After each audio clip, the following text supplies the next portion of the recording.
Dependent form.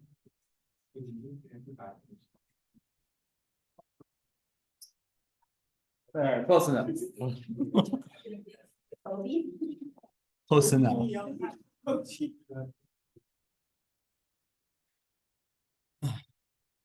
Missing.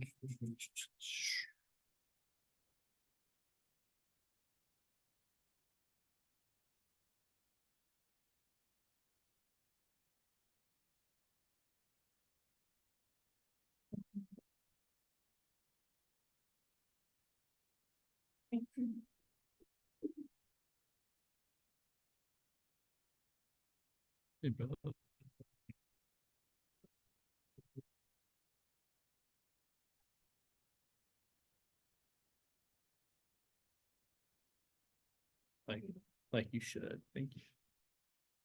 Extra credit. You're almost hesitant to say. No, thank you.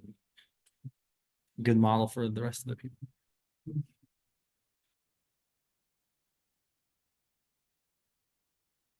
Okay, we'll get started here. Just a second. That.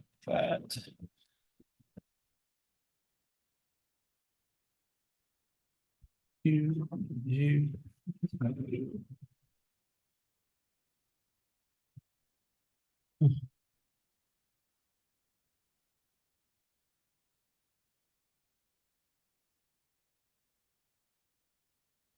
feel like we said, okay, you need to absolutely say.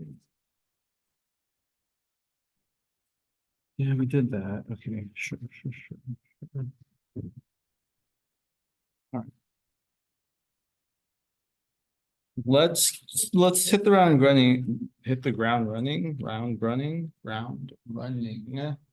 Are there any specific questions from the textbook, from the homework, from your anything really that I can start with? Like, do you like graphing? Sure. Yes. And I'm going to use the textbook as a source here because sometimes it's easier than trying to come up with your own terrible things here. So, take a look here. I don't think that's what I want, actually. I can do that over here. 1 second.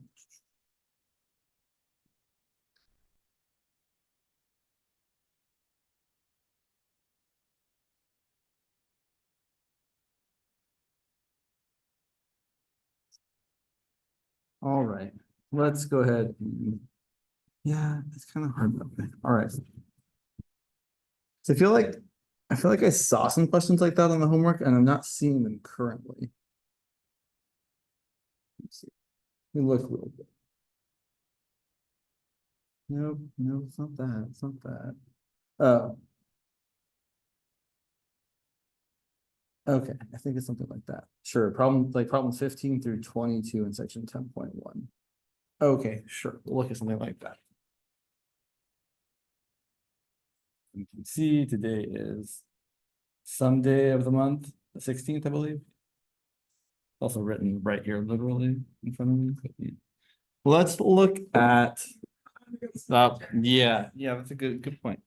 Thank you. Hit the button. Okay. Cool. Let's brighten that up a little bit. All right. Visible at least. Okay, let me pick. Yeah, I don't want to pick that one. Let me pick my own. Fine. Sorry. What happens when you have to run back and get things out of sorts? Yeah, always, every time. Of course. Sorry, I'm just like I printed a bunch of stuff and then forgot to grab any of it because that's what I usually do. I just print things and I'm like, no, I don't actually need the things I'm printing up. Brilliant. Okay. Plant. Yeah. Okay. Fine. Well, let's start with this. Let's say we've got dx dt or dx1 dt equal to 5x minus 3y and dy dt, dx2 dt equal to where'd you go? 2y, sorry, this is what happens when you try to change things from x's and y's to x1s and x2s. That should say x1 minus x2. And then the x2 dt equal to 2x2 minus x1. This one is written annoyingly. If you're not careful and you try to write this as a matrix, you might get it wrong. The matrix here that we're going to use is 5, -3, -1, 2. Because we have to write the coefficients in the order of the variables. All the x1 variables are in the first column, all the x2 variables are in the second column. So don't get fooled there. So we want to try and, graph the phase plane along with or including the nullines. All right, so yeah. It's a good question. How do we do this? Like there are things I'm thinking about, but like I'm like, without all the expert knowledge, what do we really do? So let's go start with the nullines. And yeah, let's use the first paper. So the x1 nullline, that's going to be just by setting dx1 dt equal to 0. So we set dx1 dt equal to 0. So we set 5x1 minus 3x2 equal to 0. And if you're a typical person, you're going to think typical meaning you've done math the way most of us have done math for a long time. When you think about graphing things, you're going to try and think of this as y as a function of x to graph it. So you're going to say, well, x2 is my y, x1 is my x. So let's rewrite this as -3x2 equal to -5x1, and then x2 equals 5/3 times x1. Or what I'm really thinking without writing it is y equals 5/3 x. Along this nullline, all of my direction arrows, my vectors, are going to be purely which way? Vertical or horizontal? Yeah, it's a good, you guys are like, I don't know. So we're thinking about the change in x being 0. So there's no horizontal change. So it's purely vertical. Purely vertical direction lines on this line. That's always true for the x nullline or the x1 nullline. Similarly, for the x2 nullline or the y nullline, we're going to set dx2 dt equal to 0. And we're going to get 2x2 minus x1 equal to 0. Solving for x2, we get 2x2 equal to x1, or x2 equal to 1/2 x1. Or if you're thinking about it in a more usual way, y equal to 1/2 x. On this nullline, we're going to have purely horizontal lines.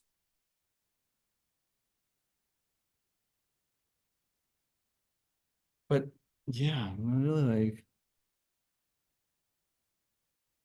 all right, so let's start graphing things.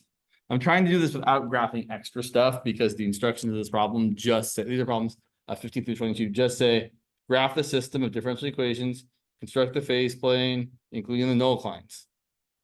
Does it look like a saddle, a node, or a spiral? Good question. Let's do it. And this is where, if you're trying to do this just with graphing, you need to make sure your graph is relatively precise, right? If my lines are too steep or too shallow compared to what they should actually be, it might actually throw things off. So I'm going to try and graph this relatively precisely. Break out the ruler. Make this look like a nice 90-degree x1, x2 system here. Here's x1, x2, or x and y if you prefer. And then y equal to 1/2. Let's actually mark a few things as well here just to make it a little bit easier. Sure. 1, 2, 3, 4. 5. And then we'll compare this to what we actually would see if we used the compute power. Cool. All right. So now graphing y equal to 1/2 x is going to look like I'm going 2x and up over 2 up 1. So there's, and let's do this one in green because I labeled it in green earlier.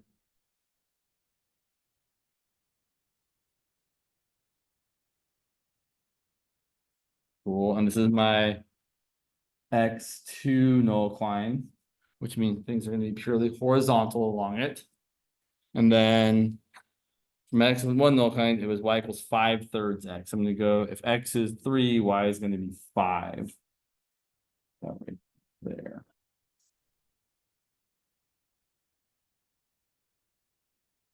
Again, if you can resist the temptation, don't draw arrows at the ends of these lines. Especially these lines, these null lines, the arrows shouldn't point outward or inward. They should point horizontally or vertically. So for this x1 null line, the arrows should all point vertically. So I'm going to draw some vertical arrows.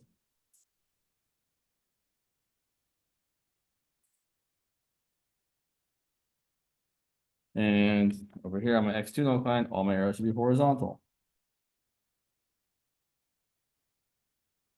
Again, I don't know if they're pointing left or right or up or down at this point specifically. I just know they're one of those two ways.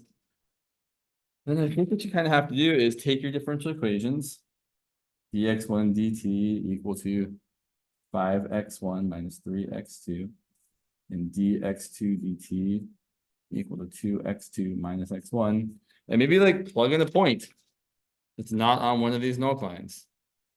For example, if I pick the point and a 2, 2, for example, so x1, x2 equal to 2, 2, I get dx1 dt equal to 10 minus 6, which is 4, and dx2 dt equal to 4 minus 2, which is 2.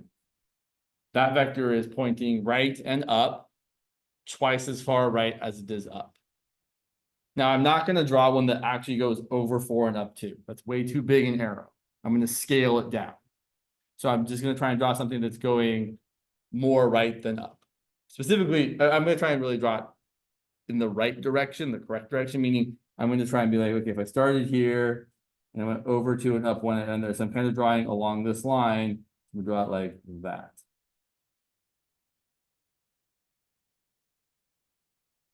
And then, and I really like, I'm sorry to say, I don't know if I know how to do this without more information. Like, I really don't know what the expectation here is. Has he talked about this at all in class? Because what I would do is I would find the eigenvalues and the eigenvectors, and then use that information to draw the rest of the stuff.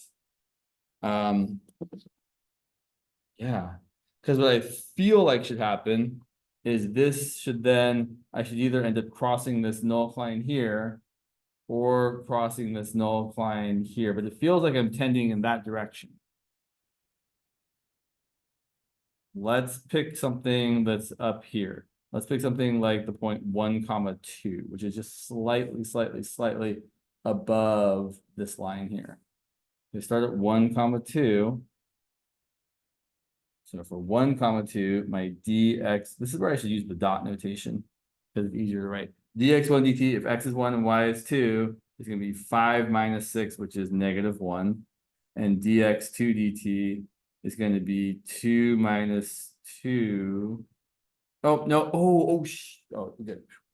So I should rewrite this so I don't make a mistake here. I got lucky on the last one because I picked the same x and y value, same x1 and x2 value, but I should really be writing this as -x1 plus 2x2. Because I'm always thinking of plugging the x1 thing in first and the x2 thing in second. If I do that backwards, I'm going to make a mistake. So dx2 dt, if I plug in 1 for x1 and 2 for x2, is -1 plus 4, which is 3. So starting here, my vector is traveling in the direction of 1 left and 3 down. So way more down than left. If I started here, I would be going in the direction of one left. Sorry, I should be a little bit more over there, to be honest. One left and three down. So I'm pointing like that way. So I'm kind of crossing right here. And then it looks like, geez.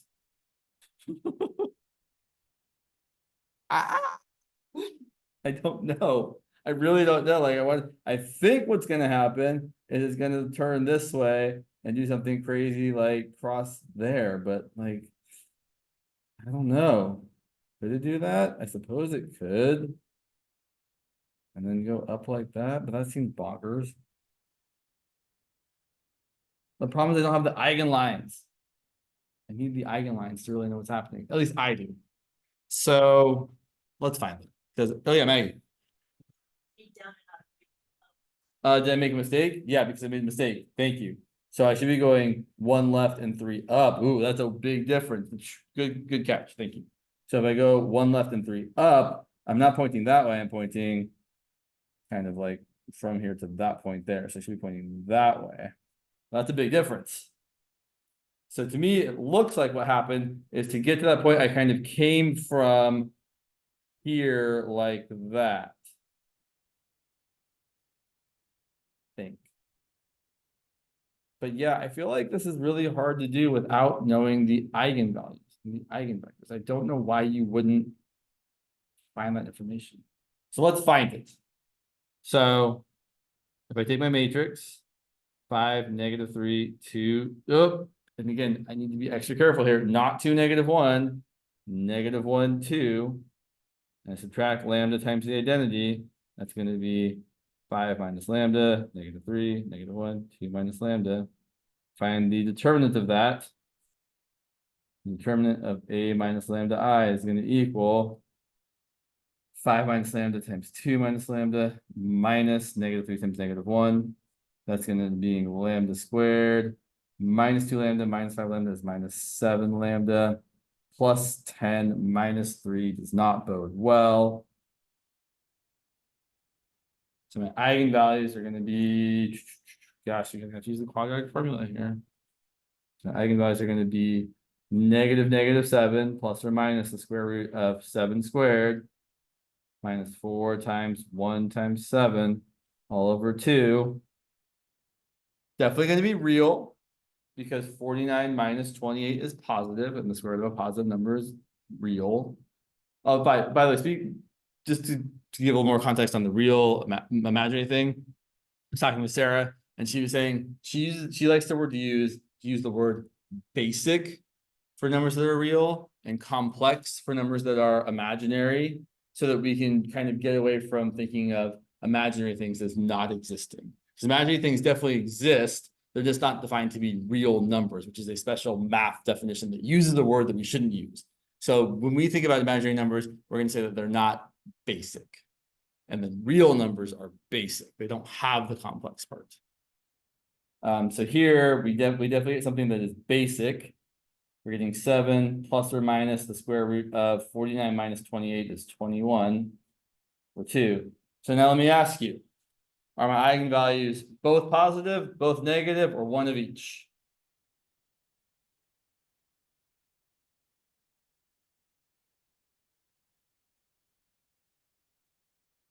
Certainly one's positive. 7 plus root 21 over 2 is for sure positive. Is the other one also positive, or is the other one negative? Give me a thumbs up for the other one being positive, a thumbs down for the other one being negative. Interesting. So square root of 21 is less than what? Less than the square root of 25, which is 5. 7 minus 5 is positive. 7 plus 5 is positive. They're both positive. So I have an unstable node, or a source, if you like to call it that. Which I guess my picture was kind of starting to show. If I had plotted some more things, I probably would have seen that, I guess. But again, without the eigenlines, I find it very challenging to draw the thing. I suppose if you started somewhere like here, you'd probably go down this way. Started somewhere like here, you'd probably go over this way. Let's look at what it actually looks like, because why not? And that's something I would really encourage all of you to do on your own as well. Use that link that's in Desmos and graph some of these things just so you can kind of at least see if you're thinking in the right direction. Yeah, there's all the things I printed out that I don't have to use. Wonderful. Oh, sorry, I need my graphing thing. 1 second. 1 moment, please. I think that's the one I want. Yeah.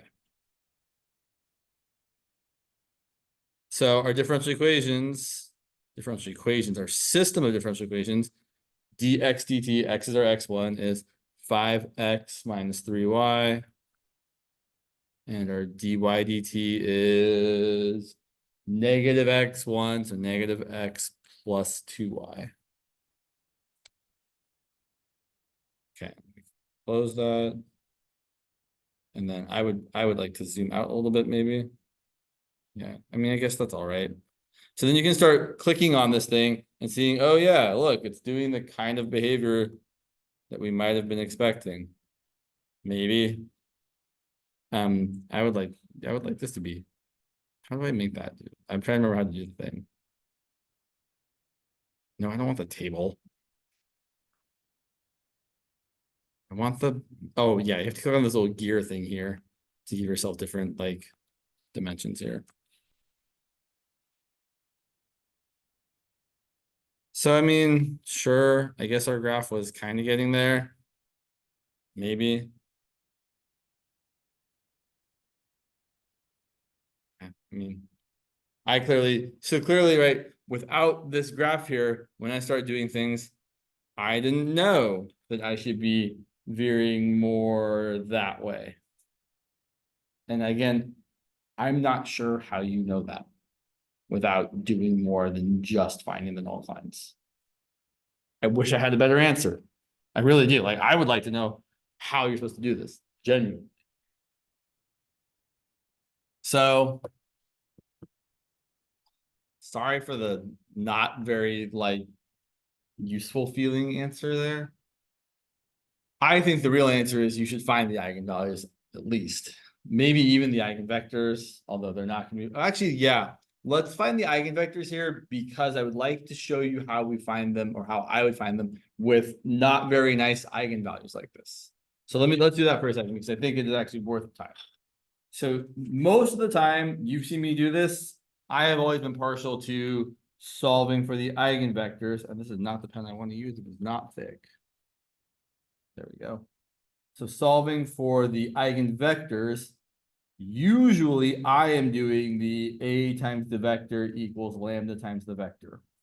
And that is all well and good if your eigenvalues are nice, meaning integers mostly, rationals if at the very worst. But if they're irrational like this, or complex, which is a whole nother story, which I feel like we should talk about today, then I would definitely recommend finding your eigenvectors by solving the alternative equation A minus lambda I times V equal to the zero vector. That is the way to go if your eigenvalues are not very pleasant. So let's do it.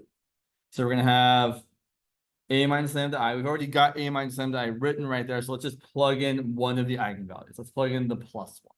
So we're going to have, and it's going to be kind of gross, 5 minus 7 plus root 21 over 2, comma, negative 3, negative 1, and then 2 minus, same deal, 7 plus root 21 over 2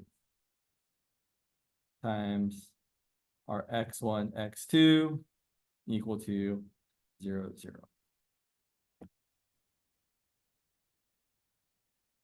I would always prefer to be able to solve for y in terms of x, or x2 in terms of x1. So typically, I'm going to use the equation that's going to get me the simpler coefficient of x2, which is going to be the first equation. This first row dotted with this column. Check it out. We're going to get this grossness here. And actually, we could simplify this a little bit. 5 is 10 over 2. 10 minus 7 is 3. So this would become 3 minus root 21 all over 2, right? the minus sign distributes to both terms there. And then that's going to be multiplied by x1 minus 3 times x2 equals 0. And then I would like to solve is probably too strong a word there, but I would like to rewrite this as 3x2 equal to 3 minus root 21 over 2x1. I'd probably get rid of the denominator there and at least say that 6 times x2 equals 3 minus root 21 times x1. So then, just like we've done previously, the eigenvector is x1 is the coefficient of x2 and x2 is the coefficient of x1. So my eigenvector is going to be x2 is 3 minus root 21, x1 is 6. Totally works. But it's a lot less nice if you try and do it the other way. You know, I'm thinking this is probably already not very nice, and it could be a lot less nice if you try and do it the other way. Here's the good news, and this is good news whether your eigenvalues are irrational like this, where they come in irrational conjugate pairs, or complex and come in complex conjugate pairs. That'll always be the case, right? If they have if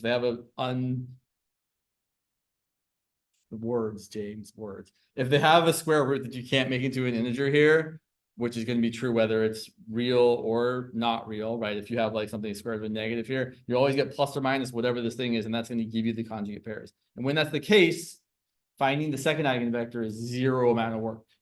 We're still going to find it right now so you can see it one time, but then I'm going to tell you, you just get to do the nice thing. So let's say we were going to find the other eigenvector. In fact, I really should just be super lazy here, and I should say, well, the other eigenvector, I'm solving the same equation, except instead of 7 plus root 2 plus root 21 over 2, it's 7 minus root 21 over 2. It's okay. No worries. Right? We're just changing that one sign and everything else is the same.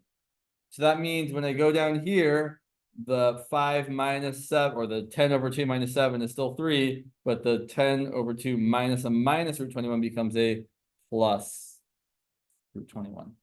But everything else is the same. And then still a plus over here, it's a plus over here, it's a plus down there.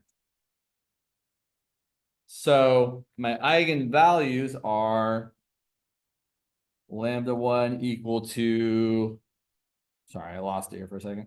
7 plus root 21 over 2, with the first eigenvector being 6 comma 3 minus root 21. And the second eigenvalue is lambda 2 equal to 7 minus root 21 over 2.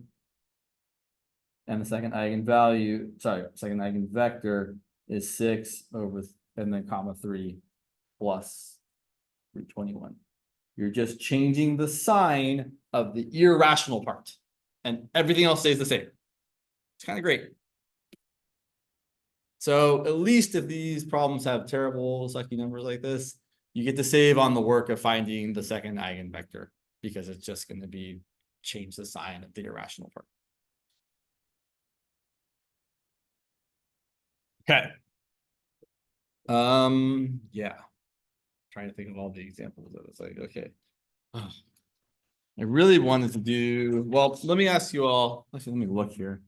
I feel like we haven't talked enough about the complex situation. So the complex situation. So we talked a little bit about complex eigenvalues at the end of last class. Let's look at a couple more examples, and then we can kind of talk about the terrible thing that we might have to do once or twice, hopefully then never again. So let's say we're in the following situation. So complex eigenvalues. And I believe last time, although I don't actually remember, I believe last time the example that we were looking at we had two complex. So just a reminder, last time the eigenvalues we were looking at were lambda equal to, I think they were, I've got my notes from last time. Why don't I just look there? I'm smart. Let's see. Yeah, okay, they were. The eigenvalues were -1 plus or minus I root 6. And we saw that we had a stable spiral. Stable because the basic part of this complex number was negative. Spiral because it is a complex number. So this is because spiral is because we are complex. The stability is because the basic or the real part is negative.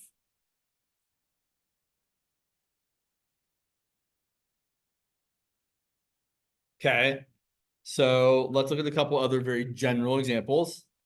On the other hand, if your eigenvalues are the general A plus or minus BI, if A is positive, then we're going to get an outward or unstable spiral. Right? So I think I'll remind you, even though it's kind of terrible, this whole solution, our solution looks kind of like x of t equal to c1e to the at times this whole cosine sine jazz that we talked about last time, times the eigenvector plus et cetera, the rest of it. So here, I just want to point out, everybody look for a second. If A is positive, and as time goes on, e to the at is going to get larger and larger and larger. And cosine of bt and I sine of bt is just going to make you do the oscillating part, right? It's not gonna change the fact that we're getting larger and larger and larger, but instead of just going larger, right? Instead of doing this, where we just grow exponentially, we do something more like this, where we grow like that. So we oscillate as we grow. And my graph is a little too sharp there to be accurate, but it's okay. Yeah. So last time, were you here on Wednesday? Okay, so I will admit I did this briefly, but we talked briefly about Euler's formula, which says that if you have e to the a times, or e to the a plus or minus bi times t, we can, oh, I'm gonna sneeze. Or not. The worst feeling when you think you're gonna sneeze and it just goes away. That's e to the at times e to the plus or minus bt times I. And there's a formula that says e to the I times something. This part here is equal to cosine of the something that's being multiplied by I plus I times sine of the something that's being multiplied by I. And it has to do with Taylor's formula for the expansion of e to the x and sine of x and cosine x. And it's kind of funky. It's also a really neat formula. But that's where that's coming from. The fact that e to the something times I is cosine of that something plus I times sine of that same something. That's where that's coming from up here. So then if A is positive, we're going to get an unstable spiral.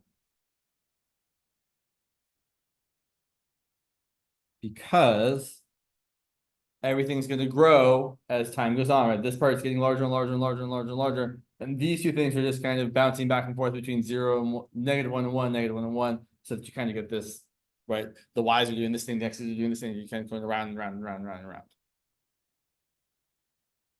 The direction of your spiral, something we'll talk about, not today. It could be clockwise, it could be counterclockwise. There's an easy way to tell once you look at it. Easy, maybe not easy. There's a straightforward way to tell once you have seen what we're doing. So here, yeah. Let me show you this picture. It's a little bit nicer than my picture. Here's a slightly nicer picture of seeing that things, yeah, you're oscillating, but you're growing as you oscillate. Same thing for y. Y is growing as time goes on.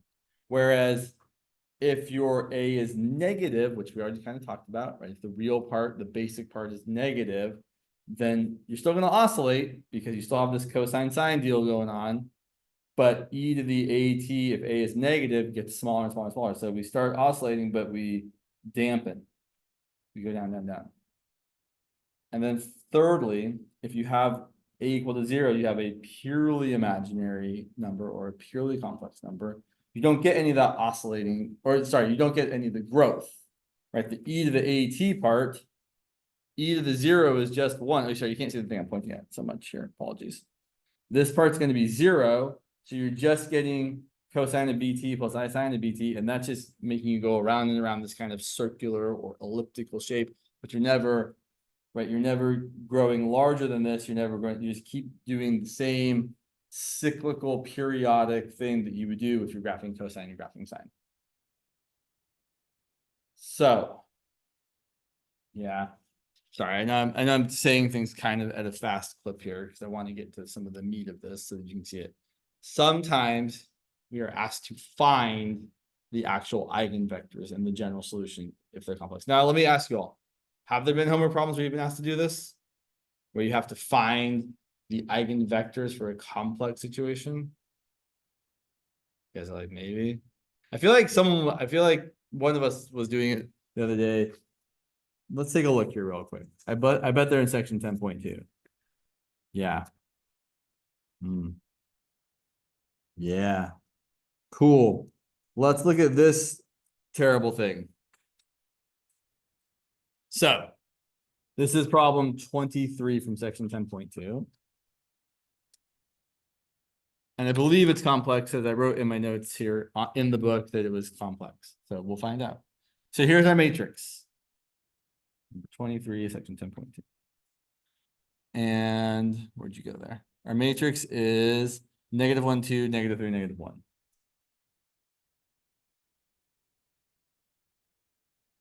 And we're also given an initial condition because why not?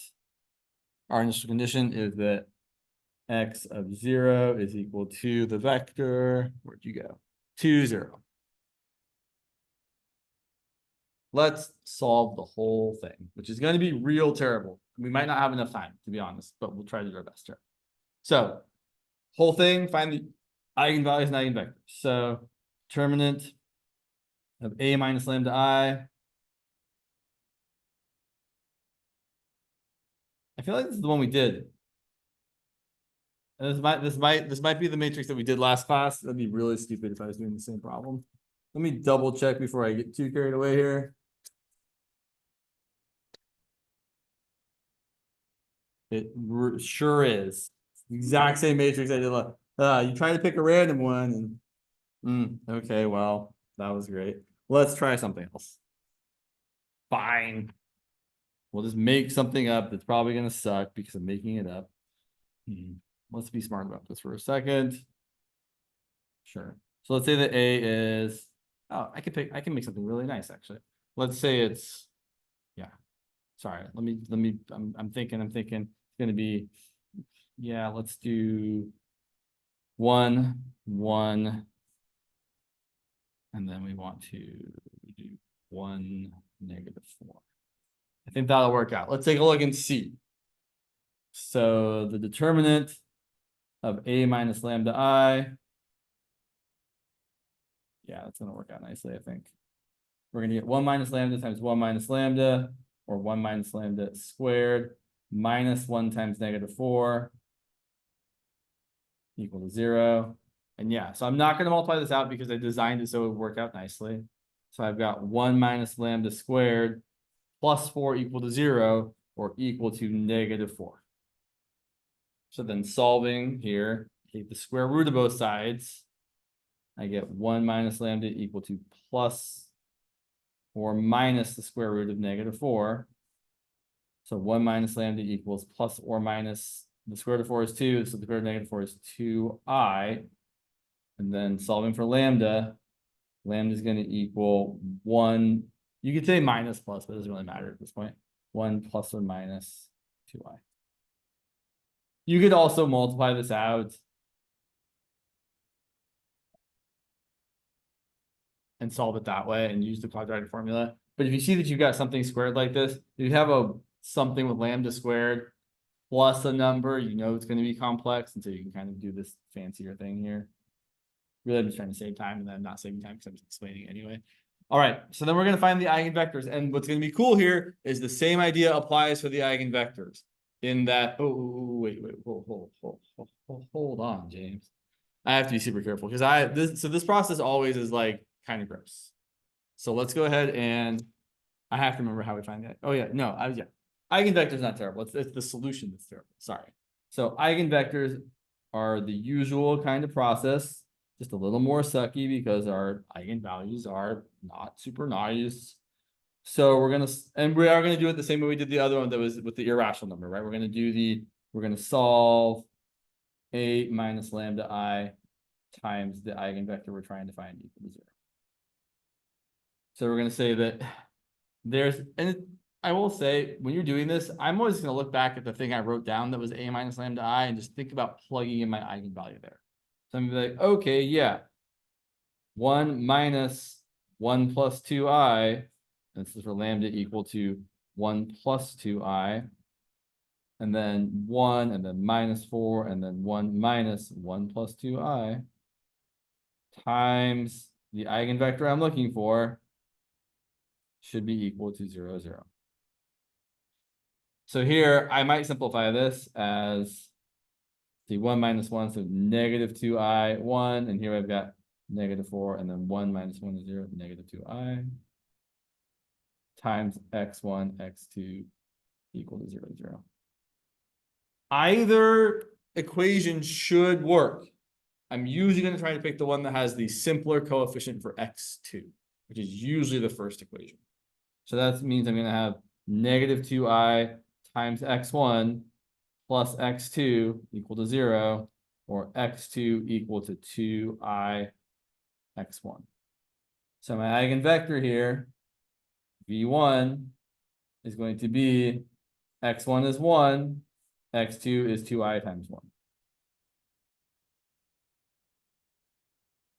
Just to assuage any fears, if you're worried that you get a different thing doing it the other way, you don't. But let's take a look for a second. If instead I use the second row, and I did negative 4x1 minus 2i x2 equal to 0.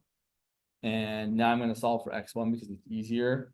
So negative 2i x2 equals 4x1. So I could just make my vector x1 is negative 2i, x2 is 4. These eigenvectors clearly are not the same, and they don't have to be the same. Are they multiples of each other? They are. I mean, they should be, right? The theory tells us that. But how can we see that? Well, let me ask everybody. What can you multiply 1 by to get negative 2i? Not a trick question. Negative 2i. What's 2i times negative 2i? Positive 4, because it's negative 2 times I, which is negative 4 times I squared, which is negative 4 times negative 1, which is positive 4. Cool. So either one of these is the right choice. We typically pick the simpler looking one. And then we don't have to do any work to find the other one. We know that if lambda 1 is 1 plus 2i and the vector is 1 comma 2i, then for lambda 2 equal to 1 minus 2i, the eigenvector, we're just going to change the sign of the complex part. So instead of being 1 comma 2i, it's going to be 1 comma negative 2i. So we've got our eigenvalues, we've got our eigenvectors. Eigenvalues, 1 plus or minus 2i, and associated eigenvectors. Make sure you write them in the correct order. Here the signs match, so I'm writing it as 1 and plus or minus 2i. Whereas in the previous example I did, I think I had the signs flipped. If you look back at the actually I can't keep my notes straight at all here. Sorry. If you look back at this thing over here, right? My signs here are flipped. I've got my eigenvalues being 3. Wow, I have them somewhere. 7 plus or minus root 21 over 2, and my eigenvectors are 6 comma 3 minus plus root 20. So right, I'm switching the signs there because the signs are opposite of each other. And I'm writing plus minus for one thing and minus plus for the other thing to really show that they've changed. That's how you show that they change. If you want to write it compactly. Okay, so now here's what you do. And so there's a lot of like machinery here that we could take time some other time to explain, or really, if you wanted to talk about it, come to office hours. But doing what we're about to do is kind of a pain. So what we're gonna do is we're gonna break V up into two pieces. Was V the wrong name here? I mean, it's never the wrong name, but is V an unfortunate choice? Let's take a look. No, it's not. Great.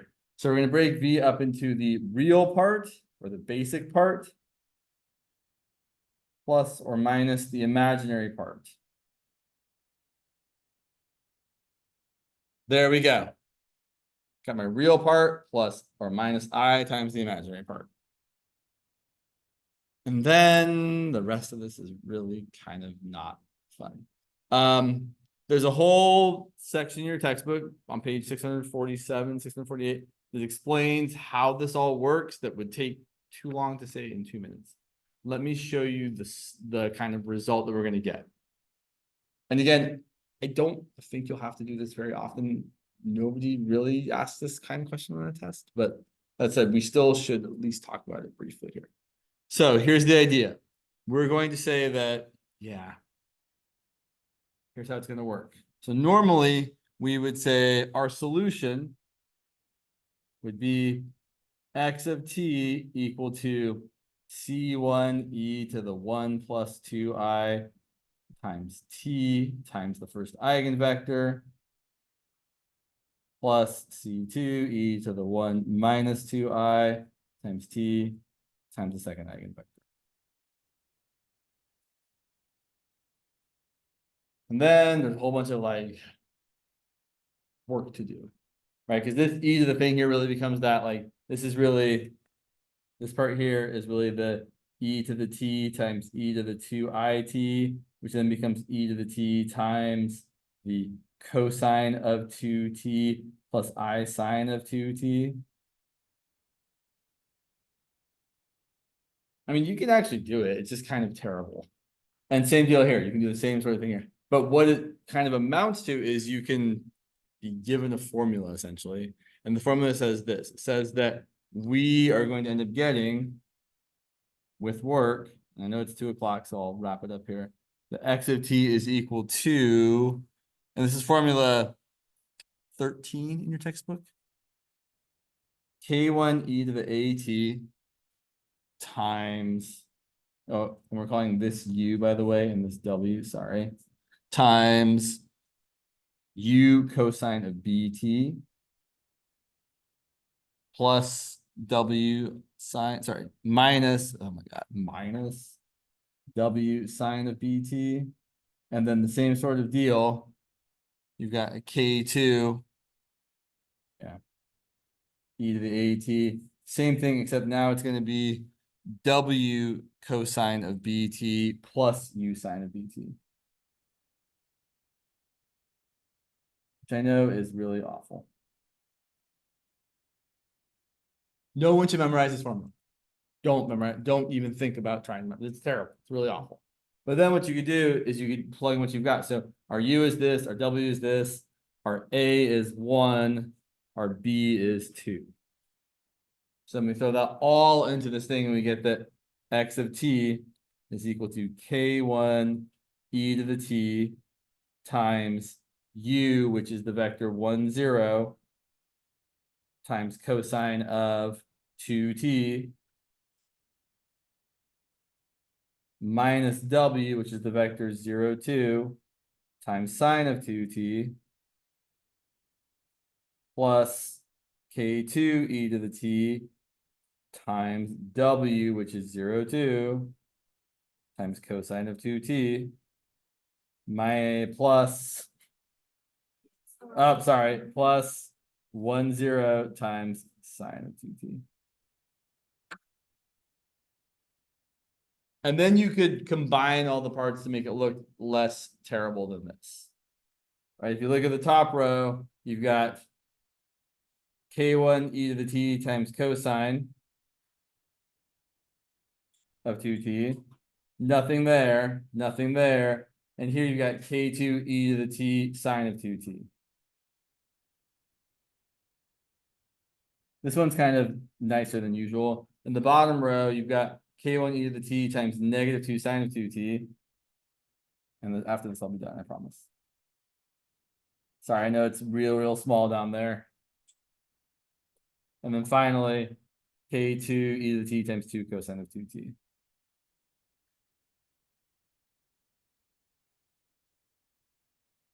Then, if you had initial conditions, you could find K1 and K2.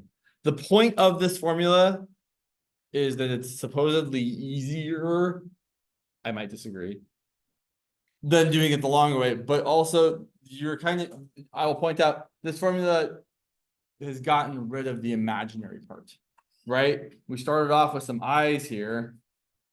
There's no more i's in our formula, which is kind of nice. So I would say don't stress about this formula too much.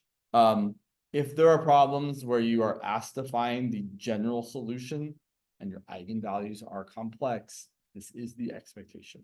And using that, I would do the work we've done, like right up to this point here, finding the eigenvalues and eigenvectors, identify your A, B, U, and W, and then look at formula 13 and jam all that into formula 13. It's not fun. It feels like you're being punished, kind of, to be honest. Like these problems feel like punishment. I'm not gonna lie. Like I don't think this particular thing is very nice. But what I will say, the more fun part, the more interesting part is we now know how to classify any linear system of differential equations based purely on what the eigenvalues are doing. You know, if the eigenvalues are basic, real, you're going to have either a stable node, an unstable node, or a saddle, depending on if they're both positive, both negative, or one of each. And we know if the eigenvalues are complex, you're either going to have a stable spiral if the basic part is positive, an unstable spiral if the basic part is a stable spiral if the basic part is negative, an unstable spiral if the basic part is positive, and a center, which we haven't really talked about centers, if the basic part is 0. And just as a further note, and then I'll promise I'll stop talking. Stability, negative. Instability, positive. Why? Because of this. Your solution has C1 e to the AT. Right? If that's positive, things are growing. It gets bigger and bigger and bigger away from the origin. If that's negative, things get smaller. We diminish. Stable. So positive grows, unstable. Negative diminishes, stable. That's why when they're both negative, it's stable. Or if it's a negative real part in a complex eigenvalue, it's stable. Okay, I'll stop talking. Please feel sorry. I know it took 5 extra minutes. I'm sorry about that. Next time I'll try to bring all the papers I actually mean to bring. Feel like it shouldn't be that hard to accomplish, but sometimes you're. Well, actually, yeah. And also my document camera, that too would be good to bring. At least a lot in my other class I forgot my laptop. That didn't work out so well either. Bye. Have a lovely. Oh, no class on Monday, right? I won't see you all on Monday. So on Wednesday we'll have to do kind of double duty.